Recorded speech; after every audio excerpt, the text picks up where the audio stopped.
So now we'll start. You ready? Hemodynamic monitoring, problems and pitfalls. Okay.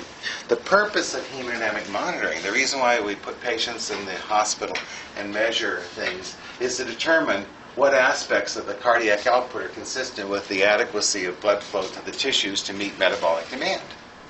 And if not, what components of that hemodynamic profile are inadequate? Effective circulating blood volume, vasomotor tone, blood flow distribution, ventricular pump function. You with me? It's very straightforward, right? Okay. When we consider hemodynamic monitoring, there are two concepts here. One is the technical limitations. Can I measure it? And if I put a catheter in or get a number, what does it mean? That's actually accuracy. And then there's the physiologic limitations, significance. The lectures on hemodynamic monitoring are divided into two. Today, we're talking about the technical limitations. And let me rephrase that. If you don't know how to measure something, I don't care what the number is. If the number is inaccurate, who cares what number you give me? The biggest problems we have, for example, with the use of the pulmonary artery catheter, are not interpretation of the data, but getting the data accurate in the first place. We also have a very big problem with interpretation, but it's actually more that you're not getting the data. The most common method of measuring pressures is with fluid-filled catheters. I'm going to show you the problems and limitations with them because they're very important. Okay, so we use fluid-filled catheters. Okay, we have these tubings from an art line or a central venous line or a pulmonary artery pressure. I don't care what it is. It goes through some tubing and it goes to a pressure transducer. What you're measuring is pressure is measured at the pressure transducer at the point downstream at the tip where it first sees flow. Okay?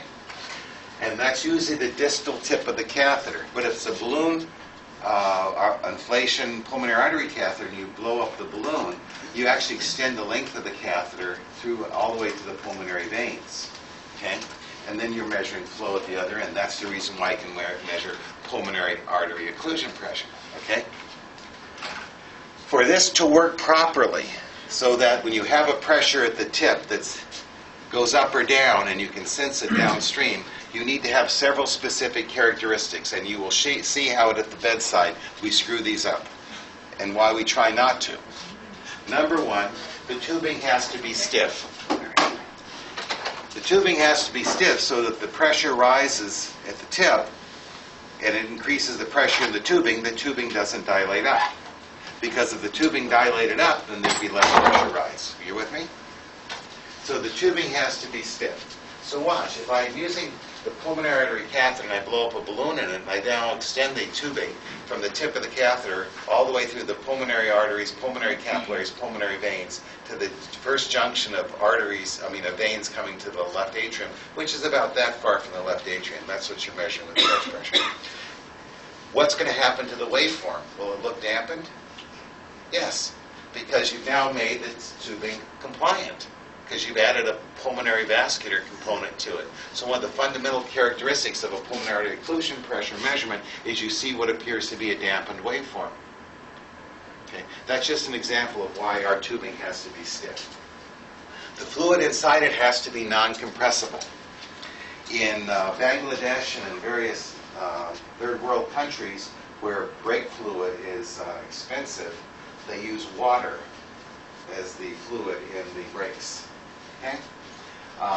It works pretty well. This leaks out easier. We use brake fluid, but water is non-compressible. And so thank goodness for that. You can use water in the tubing and it's not compressible.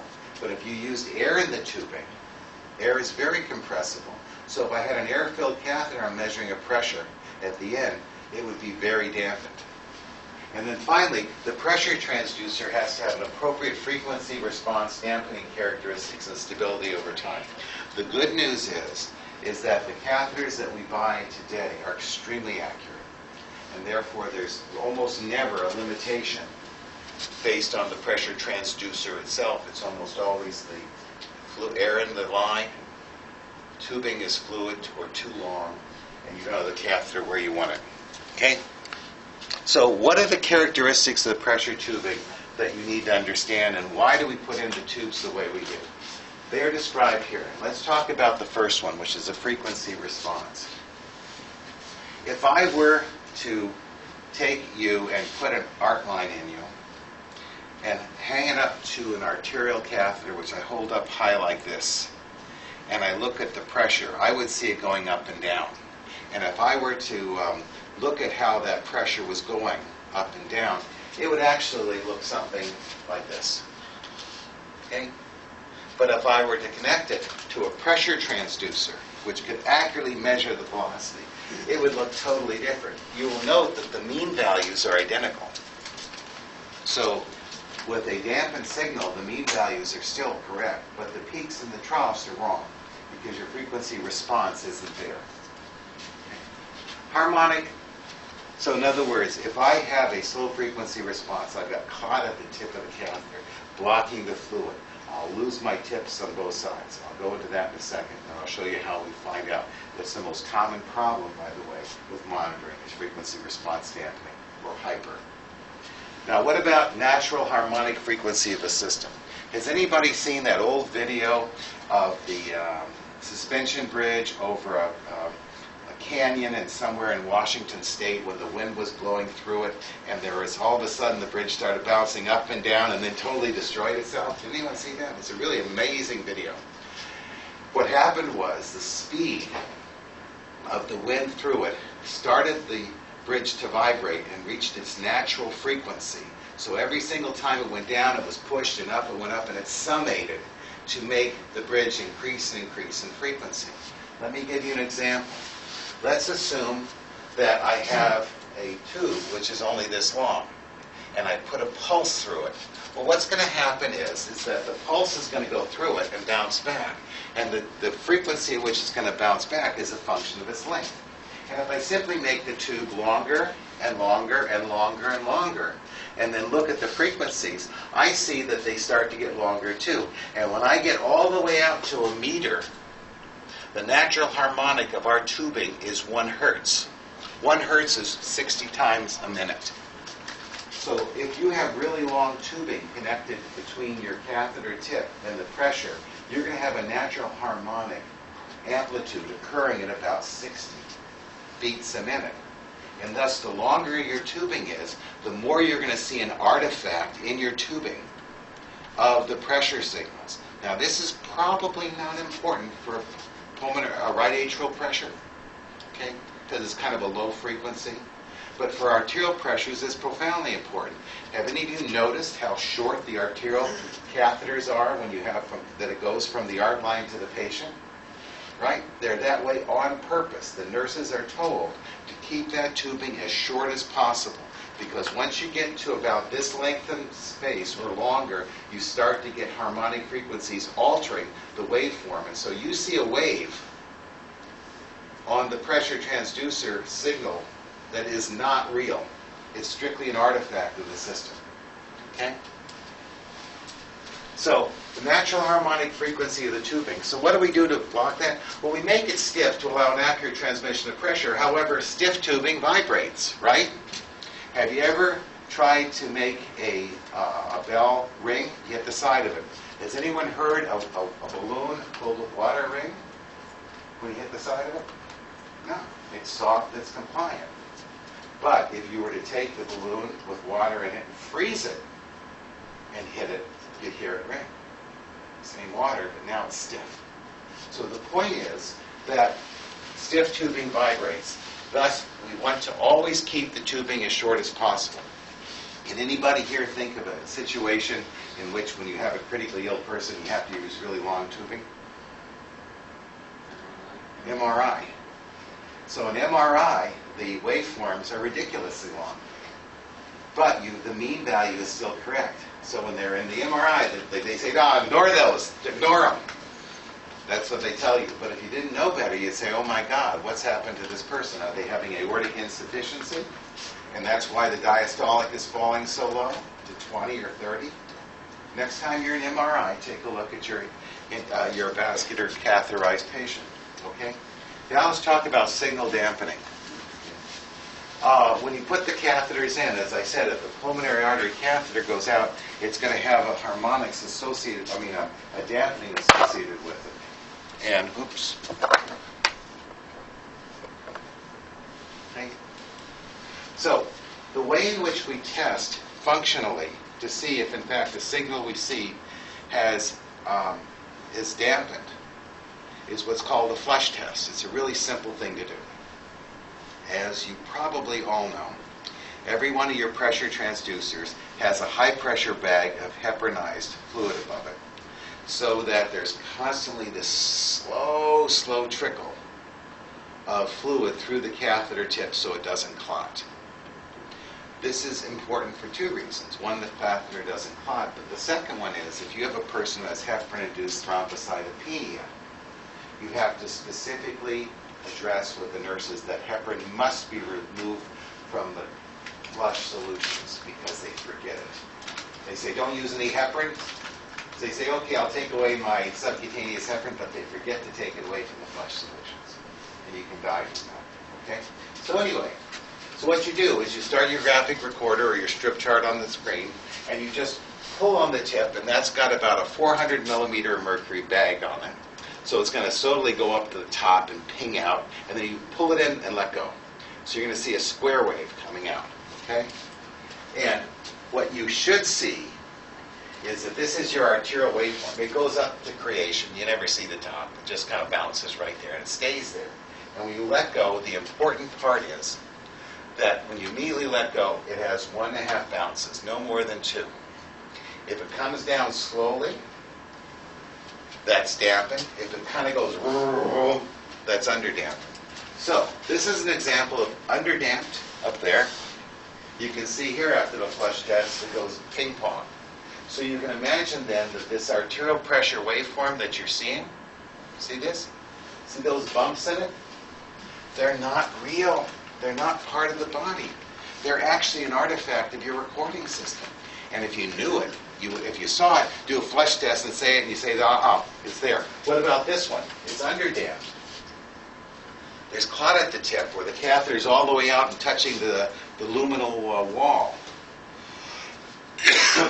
You can't use it.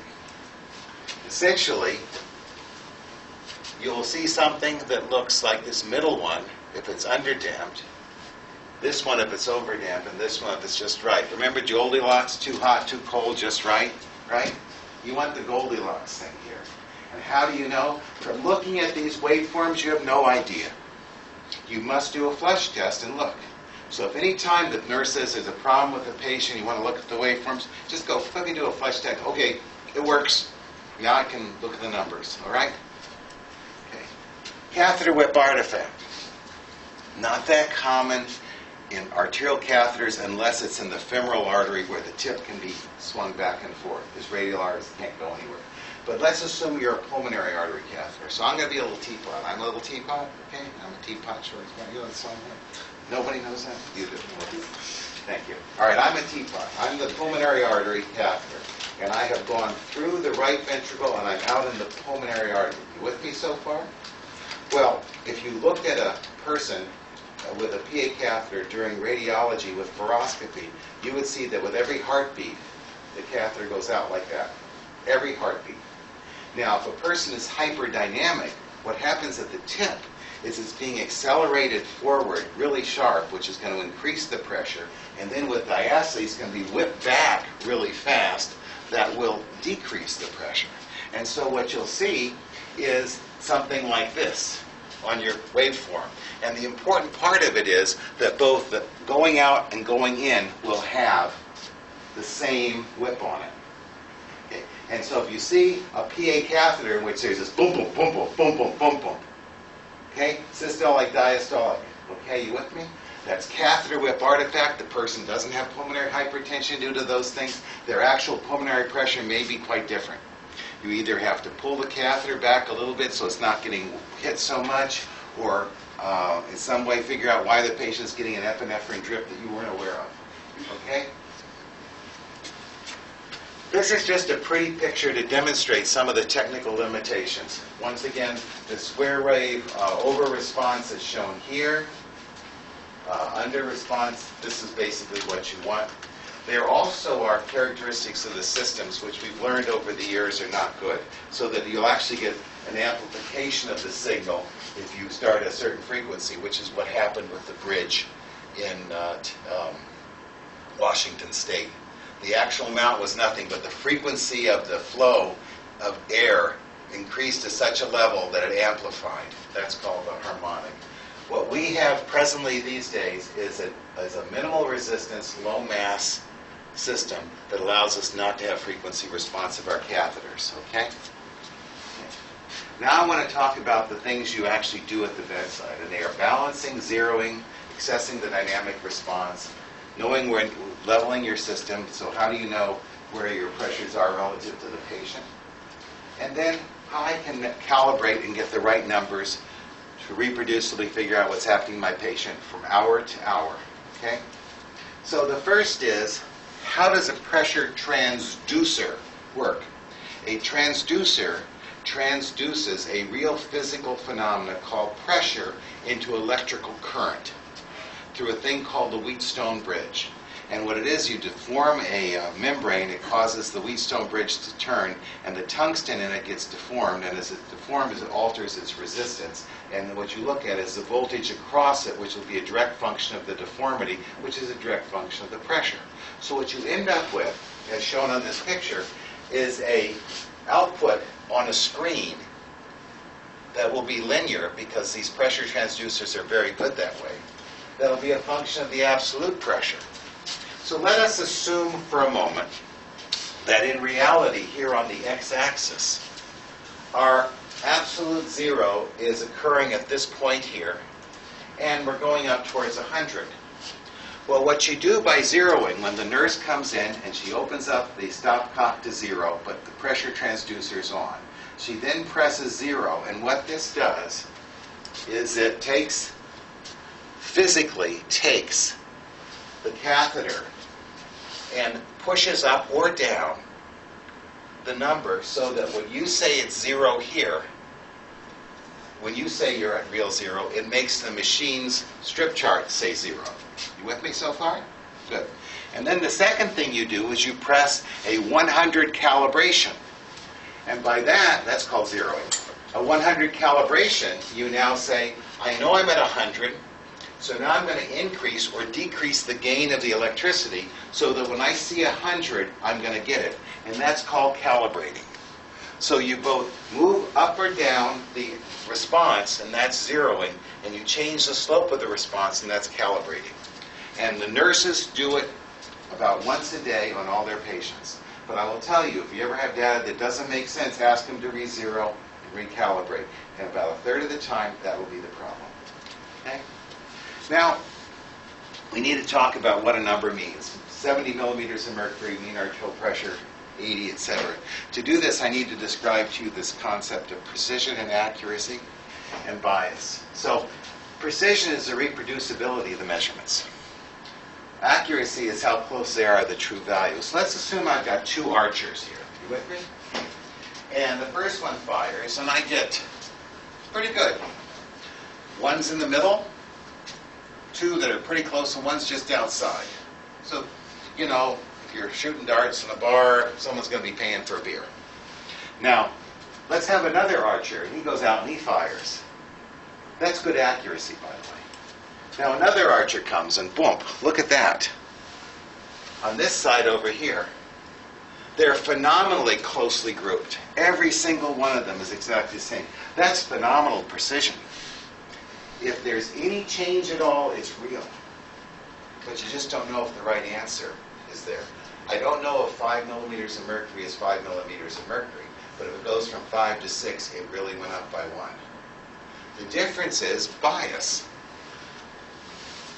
If I know reality and I'm very precise, I can just readjust my calculation and say I'm going to subtract 5 from that, and now I've got reality at all times.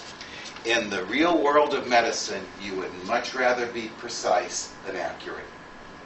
Because what you care about is when you come in tomorrow and the pressure is this or the cardiac output is this, whatever it is, and it hasn't changed, it hasn't changed. because there's only two questions you ask of hemodynamic monitoring technical data. One, that if there is no change, there is no change. And two, that if there is a change, it is directionally in that direction and to that same magnitude. And those are precision questions, not accuracy questions. So when somebody says, how accurate is this measurement, your response is, I don't know, but it's pretty precise. And that's the right answer, if it's true. Okay, you got that? Because when we go tomorrow, next week to talk about using this to actually manage patients, you'll understand that knowing the right number matters. Okay. So how about zeroing and leveling? Okay, watch this. Once you make sure that 0 is 0, you've leveled your catheter, and when you open up the stopcock, it says, by definition, that's atmosphere, and you're calling atmosphere 0, and you look on your screen at 0. Well, how do you know you're at the 0 point of your patient? Okay?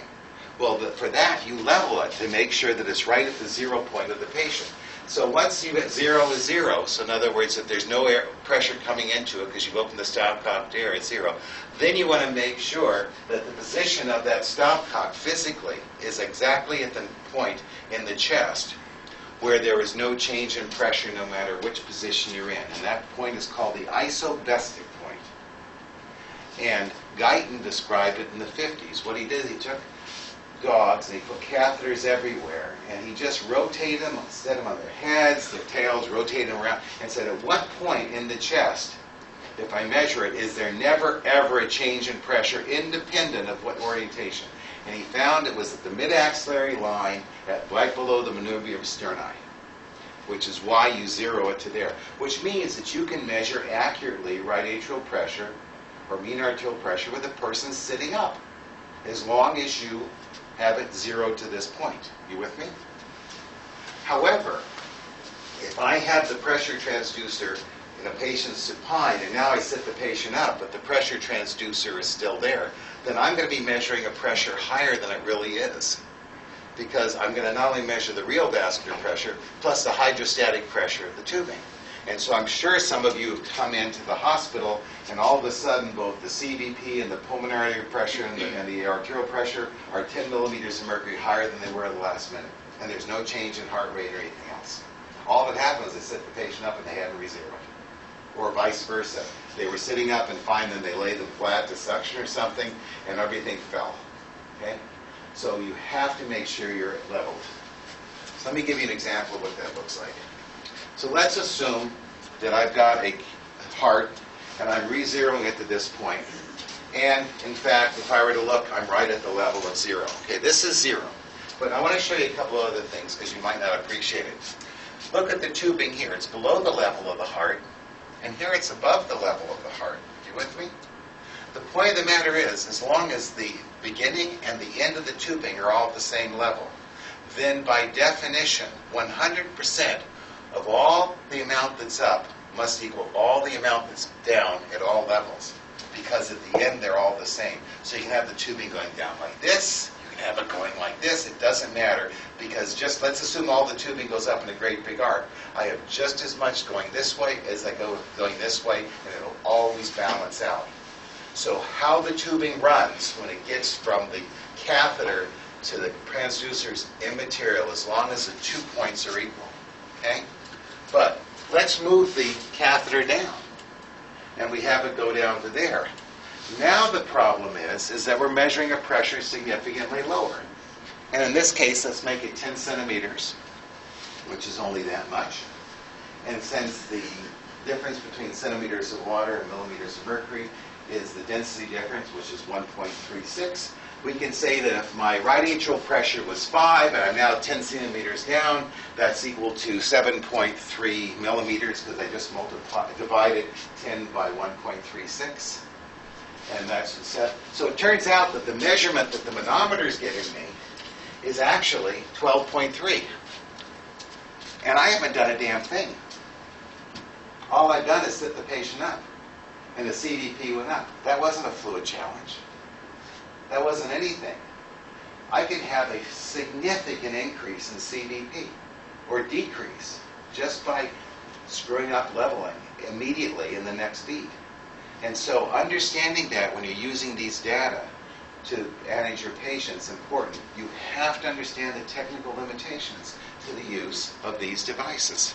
Okay? So what Rice did in a very nice study is she tried to use the phlebostatic point. Remember I told you about it? And what she did is she put a magic marker on the chest. We used to do that here. Do we do it anymore? You put magic? What a shame. We used to take a magic marker and put a little X right there on our patients.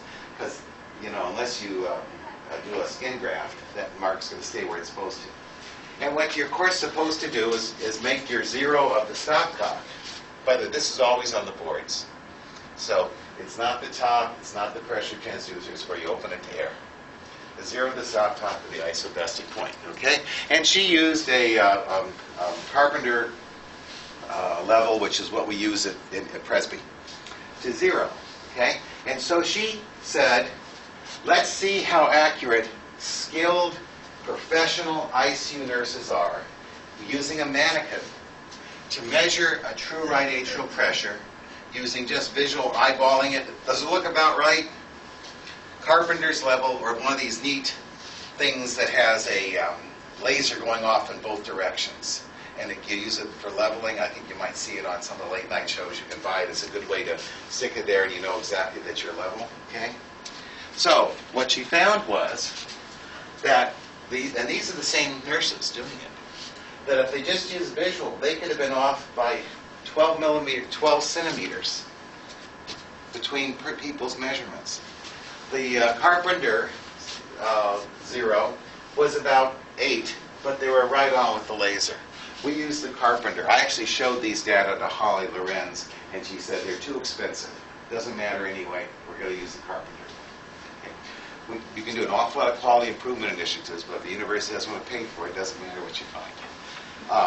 I was just talking with the Education Committee yesterday because we're going to be initiating quality improvement studies for every one of you because the ACGB is mandating it. And at the end we said our real problem is once you find something that works, we've got to fight to get them to use it. Because that's the only reason you should be doing quality improvement initiatives. Okay? So, what's a better way to do it? Well, it's about 5 centimeters difference between your sternum and the manubrium sterni. And if you're a grossly obese person, you usually have a normal sized body anyway, and nobody has a fat sternum. Okay? I'm just telling you. So therefore, what has been suggested is simply to put a tongue depressor on the edge of your zero and make it 5 centimeters and just hold it right at the manubrium sterni, bring it over, and you can do that really fast. Okay? Now, we don't do that, but if you say that to the nurses and try it out with them, they'll become your friends. Okay? Okay. Now, identifying end expiration. Remember we talked about heart-lung interactions? Well, the problem is the heart and all those vascular things are in the chest, and intrathoracic pressure goes up and down. So what is the right pressure to measure? Because if you're following CVP, it can go all over the place. Which one is it? If you're saying I want the CVP to be at 7, and when I give volume it goes over 15, I know I can't give any more volume because my patient's right ventricle is going into failure to cor pulmonale. But what if my CVP is going from 0 to 15 routinely during breathing, which can happen in vigorous breathing in a person with acute respiratory failure? How do you know what the true CVP is? Okay, so what we do is by convention we say, we're going to define end expiration as a common spot for which we're going to look at pressures. So I've got a question for you here. This is a real strip chart recording of a right atrial pressure or central venous pressure of a patient. And you can see that it goes as high as, this looks like around 15, and it goes down to 0. That's end inspiration of a patient breathing spontaneously. Okay? There's end expiration. So the real CVP in this person is about 0.8. Okay. Where would you make the CVP measurement in this example? The answer is you don't know. There looks like some significantly forced inspirations there. I bet that's what it is. You can see those.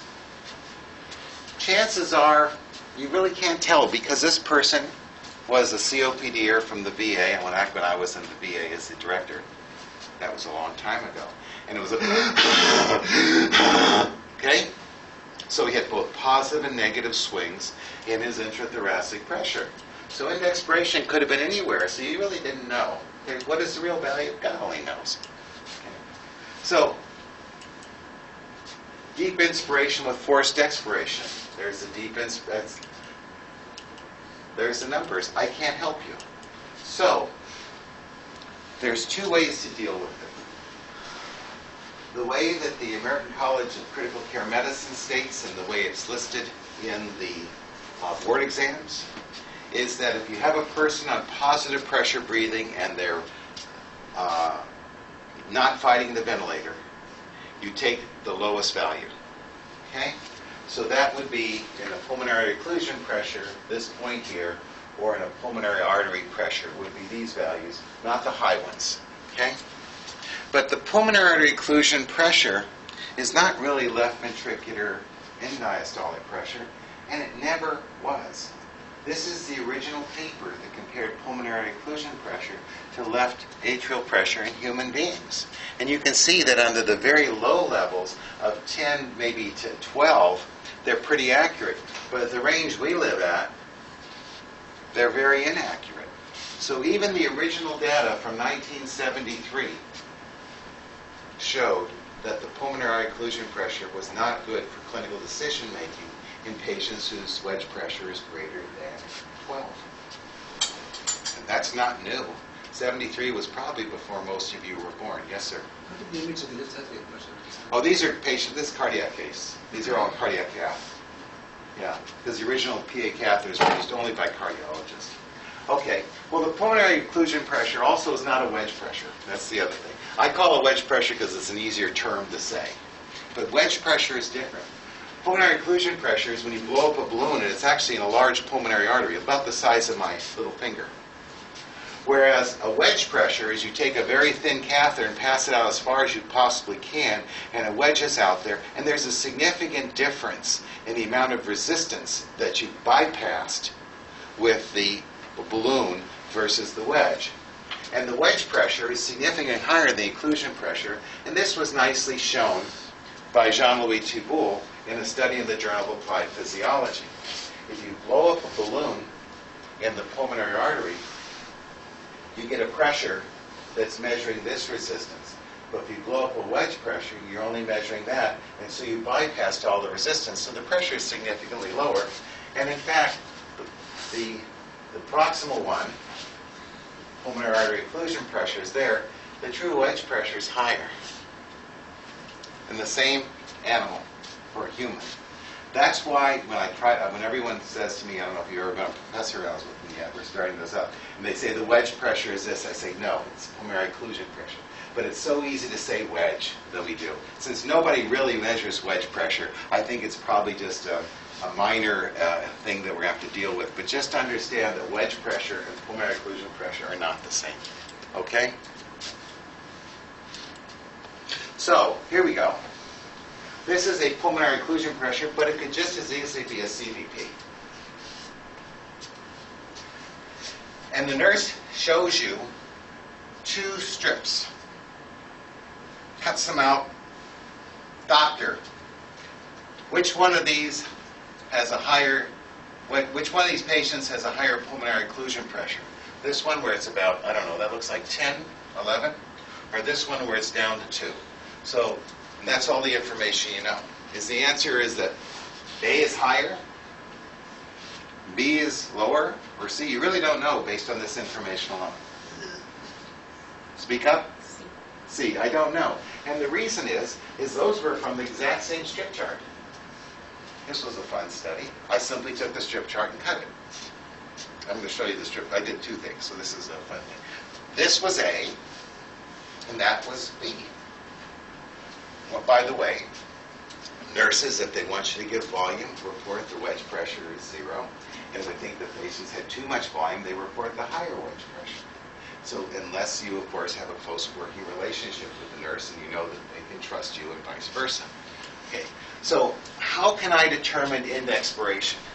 Well, through the ARDS network, Gordon Rubenfeld and others did a study in which they said, why don't we put simultaneous with the wedge pressure reading and the CVP reading, an airway pressure recording in which you put on this knob, which is present in all of our wide connectors of all of our pressure ventilators right now. It's there right now. And you don't fill it with air. It's air. You don't fill it with fluid. It's air filled. And put it into a pressure transducer just with air. Now, granted, the frequency response will be terrible, but air doesn't have a whole lot of rapid swings in pressure, so it's pretty accurate. And what they did, and this is the same strip chart, is you put airway pressure on the bottom along with your pulmonary artery occlusion pressure and CVP. And now you'll agree with me, I think, that I can absolutely tell you when end expiration is. And look how reproducible it is in this patient. This is somebody that's on assist control, so they're sucking in here, right? Not as much there, but pretty good sucking in there. So it's not exactly every breath that we're breathing. And here's the positive pressure breath. So with this, I can actually accurately measure, oops, I took that slide out. In the paper that they published, if you use the end expiratory method, you are profoundly accurate at measuring CVP and pulmonary occlusion pressure as compared to a bunch of gray-haired old cardiopulmonary physiologists that served as the control group. Okay. So it's not that great. So if a person is breathing spontaneously, intrathoracic pressure falls with inspiration, so you want to measure the maximal amount. If they're in positive pressure breathing and they're not triggering the ventilator, you want the lowest pressure. This is on the boards every year. So you have to know it. So this is a slide I got from Jean-Louis Thibault. It took forever for him to find one. But this is an example of somebody breathing spontaneously. And you can see that the maximal pressure is 12 and the minimal pressure is 3. The true pulmonary occlusion pressure in this patient is 12. Okay? Here's a patient who's on positive pressure breathing, and the maximal pressure is 12, and the minimal pressure is 3. But now, because it's on positive pressure breathing, end expiration is occurring here, and the true pressure is 3. Okay? So do you see the difference? The exact same swings. If you know exactly where end expiration is, if you don't, and they show you these forms, they won't cheat you. If the forms show, and by the way, they will show you waveforms, trust me. I just did, for the 3rd time in my life, every 10 years you have to do it, and hopefully I'll never have to do it again. I'll be dead before 10 years is up. Anyway, I just got recertified in critical care medicine, and I had to see waveforms, and they just show them to you, and they say, and they don't ask you anything. They want you to interpret it and then to do something with it. So you have to make the measurement right and then do a treatment. And that's how the boards always work. They don't ask you the number. They just say, that's what you got. Which one of these treatments? Assuming every treatment could be correct, what's the best? You know how that is. Okay. So if they're breathing on positive pressure breathing, it's the smallest one. Okay? And okay, I'm sorry, here's the data. And this is the data from the study in 2005, which showed that the degree of agreement for both CVP and pulmonary occlusion pressure, if you had the airway pressure monitor involved, was significantly better. Okay? And this is the ARDS network trials group. So these are people that are serious players that are trying to get the data down because they're recruiting patients into the study. Okay? Now the last one is let's validate that you're in zone 3. Well, as you know, pulmonary pressures, the balloon, if it's in zone 3, which means that the left atrial pressure is higher than alveolar pressure, then you have a continuous column of fluid. So when you blow up this balloon, you're extending your catheter to here. But if you're in zone 2 or 1 and you blow up the balloon, there's no more flow, you measure alveolar pressure. You with me? Because as it falls down from arterial pressure, it'll fall first to alveolar pressure, and then since it's the left atrial pressure is lower, because that's zone 2, right? All you're going to measure in zone 1 or 2 is alveolar pressure. So you don't ever want to report that value as your wedge pressure or pulmonary occlusion pressure because it'll overestimate it and it doesn't have a thing to do with management. Now on your side is good. It is a balloon flotation pulmonary artery catheter, so it tends to go where blood is flowing. So it's much more likely to go to areas where there's blood flow than not flow because it's a balloon flotation device. Thanks be to Allah. But, on the other hand, if you're already there and then you go into shock and the blood pressure falls, or you start giving too much PEEP to increase alveolar pressure, you can zone that catheter out and not be aware of it. Okay? So if you have hypovolemia, high PEEP, where you see a poor pressure decay when you blow up the balloon because it's now trapped in the alveolar vessels and is taking a while to come out, or more importantly, if the pulmonary artery occlusion pressure is greater than pulmonary artery diastolic pressure, that is a physical impossibility. Blood cannot flow uphill. If you see the PA occlusion pressure higher than the diastolic pressure, you're in a zoned out condition. And you'll see that a couple of times a month if you have patients in PA catheters. Okay? So, this was just showing that by Hansen in a study 25 years ago, that if you have acute lung injury, this is often not the case. Why? Because the high pressures don't cause overdistension of the lungs, because it's not translated to them. Okay? So how do I take this into account? Well, Jean-Louis Thibault reasoned that alveolar pressure increases more than pleural pressure because the difference between alveolar and pleural pressure is the distending pressure of the lung, right? That's transpulmonary pressure. And since when you have the balloon deflated, the pulmonary artery is definitely seeing intrathoracic pressure by definition.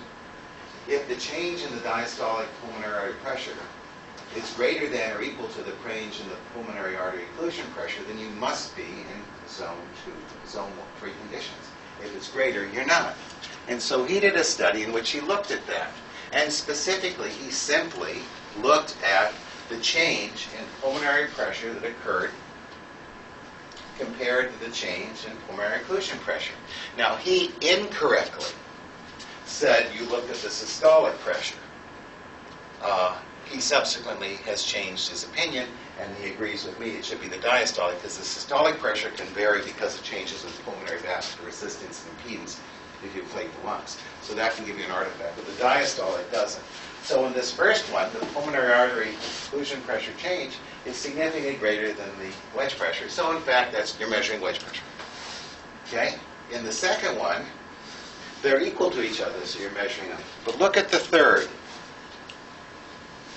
Look how much with the balloon occlusion the pulmonary artery pressure is going up. You're not measuring wedge pressure there.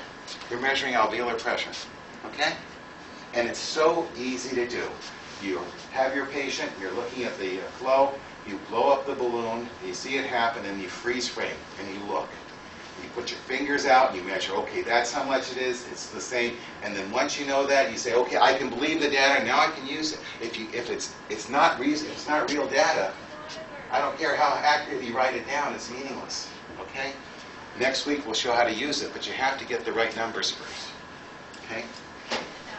And you can't just subtract airway pressure from the pleural pressure to get it. As I showed you a couple of weeks ago, this is a study we did in which we put pericardial balloons in patients during cardiac surgery and increased the PEEP.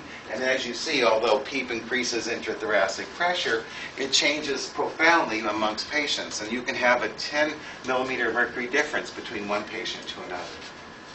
Okay, how can let's assume that I've got a pressure, and a person's got a pulmonary artery occlusion pressure of 25, okay? You with me? 25. And they have a CVP of 20, and they're on 20 of PEEP. Okay? They're on 20 of positive end expiratory pressure, a CVP of 20, and a pulmonary occlusion pressure of 25. Are they in severe heart failure? Are they going to go into pulmonary edema? Pulmonary occlusion pressure 25. You don't know because you don't know intrathoracic pressure. If intrathoracic pressure was 15 millimeters of mercury, then the wedge pressure of 25 would really be a transmural pressure of 10, right? Which would be normal or even a bit low. So now I'm going to tell you the next thing. We can determine what your true transmural pressure is if you have a pulmonary occlusion catheter in by looking at the changes. And we did it by two techniques. The original one was proposed by Jim Snyder, and I validated it when I went to Brussels.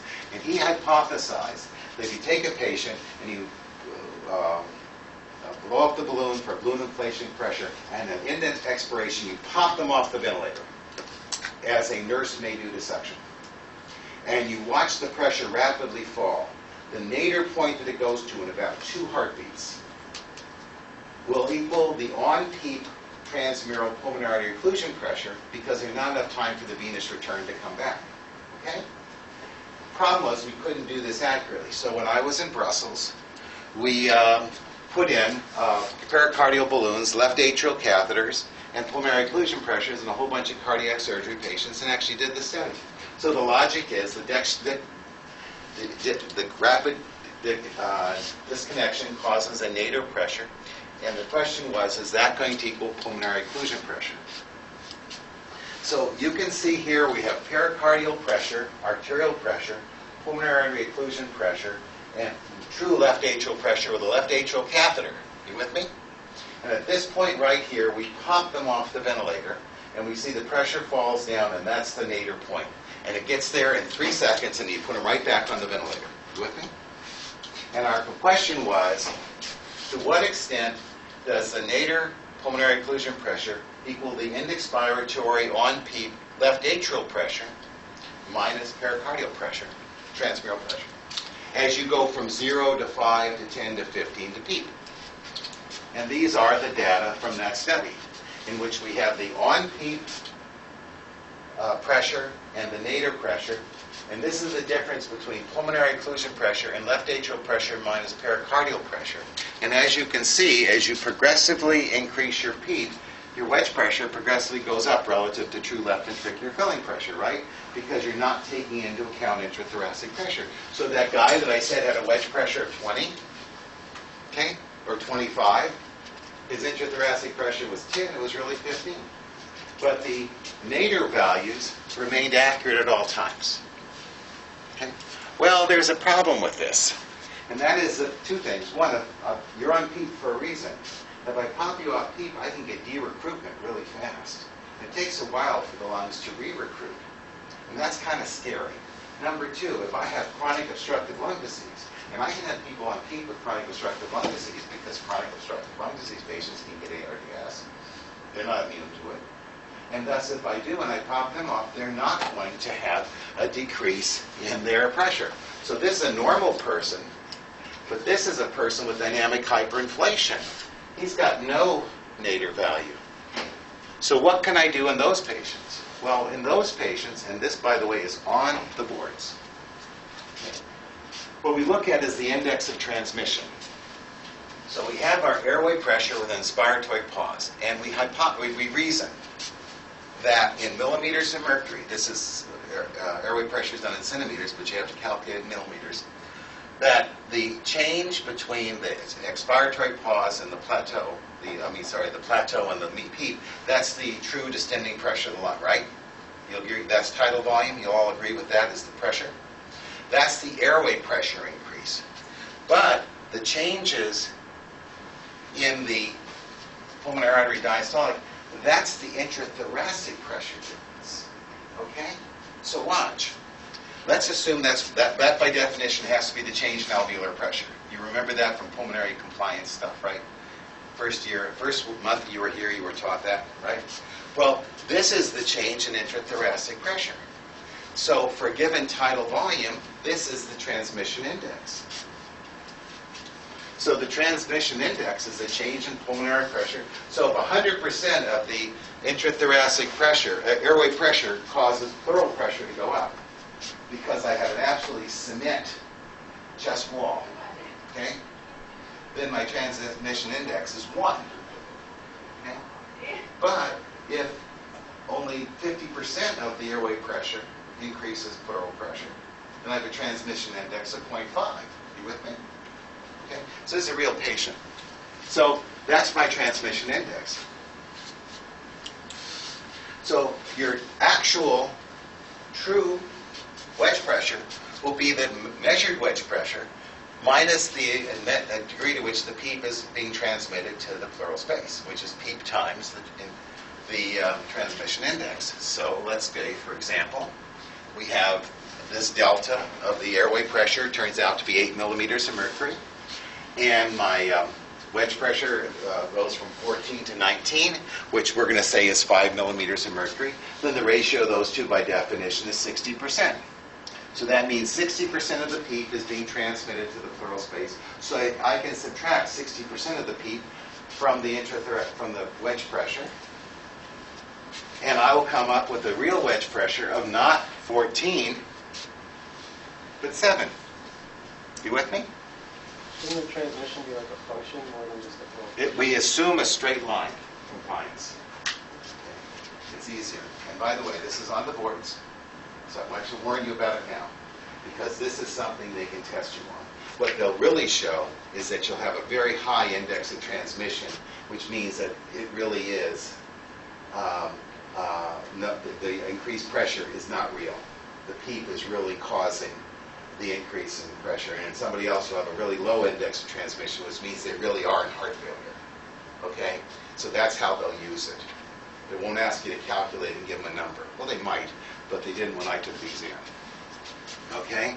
And regrettably, I'm responsible for that question in the exams. I apologize already. So in fact, when we looked at this, we were able to show that our ability to accurately measure in human beings with and without dynamic hyperinflation was extremely good with the index of transmission. And this is now what the ARDS network is recommending we use if a person's on more than 5 of PEEP to calculate the pulmonary occlusion pressure, assuming you're measuring pulmonary occlusion pressure. Once again, it's this delta transmission, that ratio of this pressure change, this one here, to that. That's the times the end expiratory pressure, PEEP, is the amount of PEEP that you need to subtract from your wedge pressure. Okay?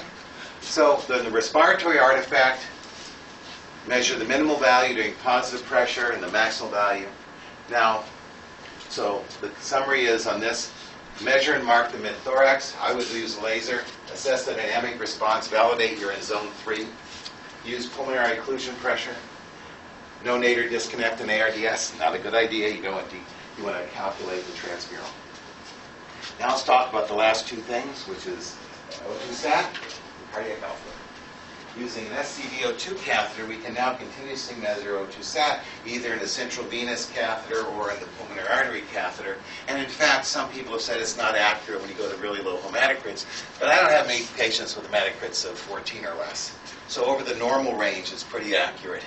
The problem with both the central venous and the mixed venous O2 sat catheters is that they don't have any heparin on the tip of the catheter where the fiber optics are, because they need to be able to see true effluentance. And so clot forms on them. And what you need to have is an SQI index. When the SQI index, which is the quality index, falls below 3, you can't use it anymore. Okay? Now, continuous cardiac output, the last thing I'm going to say. This will only be like 5 slides because I'm not going to spend a lot of time on it. We can measure cardiac output with PA catheters and a bunch of minimally invasive devices. The principle of a PA catheter, and also several of the other ones, is a thermal dilution technique that Hamilton developed as a way of measuring flow in oil pipelines in engineering. He's a bioengineer, a regular engineer. And Hamilton then took his formula and said, let's do it as a bolus technique, hence the Stewart-Hamilton equation. And the principle of the Stewart-Hamilton equation is that it looks at the dynamic flow of going out. So if I have a given temperature and I make it cold, but since everyone likes to see going up and down, we make it minus temperature, so you see it going down. The rate at which it comes down, for example, would be cardiac output. Let's say its cardiac output is 5 liters per minute. If it comes out much faster, it's because it's a faster flow rate. That would be 10. And if you did a log decay of the pressure, knowing the conductivity of blood, which of course we do, you can actually calculate, and the volume you put in, you know how many mLs you put in, you can calculate cardiac output. And if it comes out slower, with a longer time to appear and a slower decay, that's a lower cardiac output. Okay? And in fact, if you were to measure cardiac output with a PA catheter, what you're really measuring is pulmonary blood flow. And if you remember, pulmonary blood flow is highly variable with ventilation. Remember that? Remember we said inspiration, expiration? And Janssen showed that. We looked at a random sampling of mechanical injections of thermal dilutions in a pig during mechanical ventilation, and this was the mean cardiac output. You can see the values vary by 50% in one direction on individual injections. But we took that exact same data and plotted it relative to the ventilatory cycle. inspiration, expiration, you can see, remember I told you the positive pressure breathing decreases venous return, decreases right ventricular stroke volume, and then comes back in exhalation? That's exactly what you're seeing. That's why, if you're going to do a bolus injection, you don't do it at end inspiration or at end expiration. You do it at random to the ventilatory cycle. You take 4 or 5 and average them and make sure that they have good decays. Because every one of these is accurate. But none of them are mean cardiac output. So the only way you can get from a bolus is to take a whole bunch, 4 or 5. Okay? So what about continuous cardiac output? The advantage of continuous cardiac output is that cardiac output is variable and is dynamic. Measuring at a single point in time is not very useful. So we have now in UPMC the continuous cardiac output PA catheter, which basically has a heating element down here that measures how much it heats up in the above stream area. And since the problem is that every time you increase hepatic blood flow with exhalation during positive pressure breathing, or inspiration during spontaneous breathing, you get an increase in heat because your liver is your heat pump. You look like you could use some more liver. You're freezing. Yeah? Yes. Okay. So anyway, what it does is it takes a random thermal and allows, therefore, to look at the temperature that occurs. And it displays this, and you see this in the OR and the ICU. Now, it has a 50-second moving window, so it can't measure dynamic changes, but it can measure things with a 50-second average. And this is an example of a patient that Cheatham had in Orlando Regional Medical Center, and this was a 78-year-old female with a ruptured AAA that gained resuscitation and went to the OR. You can see that the cardiac output by bolus looks like this. And there they are. And if you just thought that was all you had, you'd say you think this was a pretty good measurement. But if you looked at what really happened with the continuous cardiac output, it was a sleigh ride. Because they were giving volume, she was being hypotensive, etc. And that's more realistic. Okay? Now, what about you've got the Vigileo out there now. And if you're in the neuro ICU, you've got the Pico. And if you're down at McGee, we have the LidCo as well. So we've got these arterial pulse contour devices that are minimally invasive and measure cardiac output. They work by the principle of ventricular arterial coupling. Remember I talked about arterial waveform analysis? Remember that? Our stroke volume determines pulse pressure. Arterial pulse pressure is generated by stroke volume. And on a beat-to-beat basis determines pulse pressure variation. But it's also altered by vasomotor tone. So in a study I did with Jose Marquez, we went into the operating room and we split open the chest of 7 people, opened the pericardium, put a flow probe around the aorta to accurately measure aortic stroke volume. And then we put an arterial catheter in, and we put our finger on the inferior vena cava, and we measured the pulse pressure in human beings as the stroke volume fell. The study took 3 years to recruit 7 patients. You can't believe the IRB consent form for it. It was obviously done on patients right before going on cardiopulmonary bypass for cardiac surgery, and no complications occurred. But this is the only data in the world that's ever been done. No, I'm not worried about ever being scooped on this one, because I'm not going to reproduce it either. But what we found was that all patients have a tight linear relationship between stroke volume and pulse pressure. So what we have is, here's our arterial waveform. I've shown you this picture before. Arterial pressure and flow. Obviously, one's in flow and one's in pressure, but if 100% of the pressure was due to flow, the two curves should look the same. And they don't. And what you end up with is an aortic pressure waveform that cannot be accounted for by flow. And that's the problem with all waveform analysis techniques. So what they do is they say, if this is diastolic pressure, the area under here is that part of the arterial pressure which is generated by the pulse. So that times the total time of ejection, that should equal your stroke volume. And in fact, it looks pretty good. The flow probe versus the calculated one follow each other. And if you were to increase volume, you would see they're pretty good. The problem is if you change vasomotor tone, the line stays linear, but the slope changes. And our patients have changes in vasomotor tone all the time. So what people have tried to do is said, well, really you can't use that area. You have to say that since the pressure is really falling off, and even if you're injecting, it's still draining into the vessels. So they draw a line down there, and they try to make that the volume using a fancy calculation of a Wheatstone bridge in which they can vary the conductances. And in doing so, they think they've got a good idea. The problem is that, if you remember, we talked about arterial waveforms and how they reflect in the periphery and come back. Well, this is an example of the aortic pressure of a dog at baseline, and they just simply pull the arterial catheter back, and you can see that as you go further and further towards the periphery, there's an increase in waves because of the reflected waves come back and summate. And so baseline recovery. And all they did was bleed this animal, and oops. Nope, it's not there. Look at the distortion of the arterial waveform. If you were measuring that in the radial artery, how could you calculate cardiac output? And that's one of the problems with the device. With profound hemorrhage, the accuracy of devices may not be correct. Finally, we did a study. It says it's in press. It came out 6 months ago. I apologize. This is inaccurate. In which we took pigs. I do pigs now. I don't do dogs anymore. No one will let me. We took pigs and we put flow probes in a radial artery and the aorta and excellent arterial catheters so we could measure aortic input impedance, compliance, and resistance. And we then induced endotoxic shock and fluid resuscitated them. So what I want to show you is this. This is important.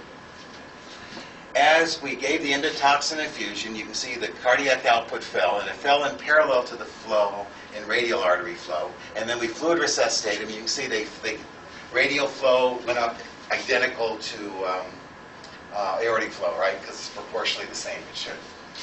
The mean arterial pressures remained relatively constant.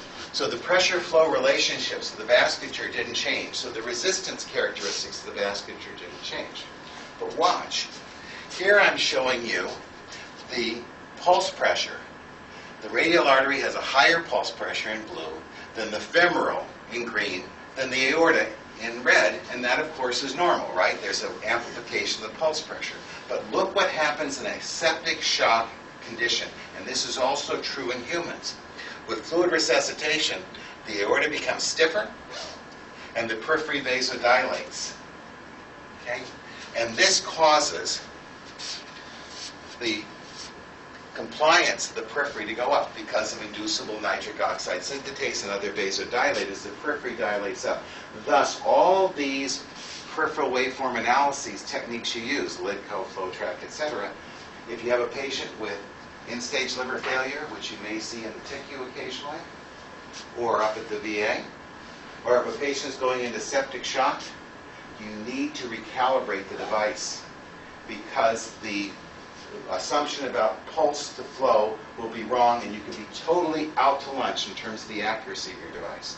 And I know because I helped design the algorithms for several of these.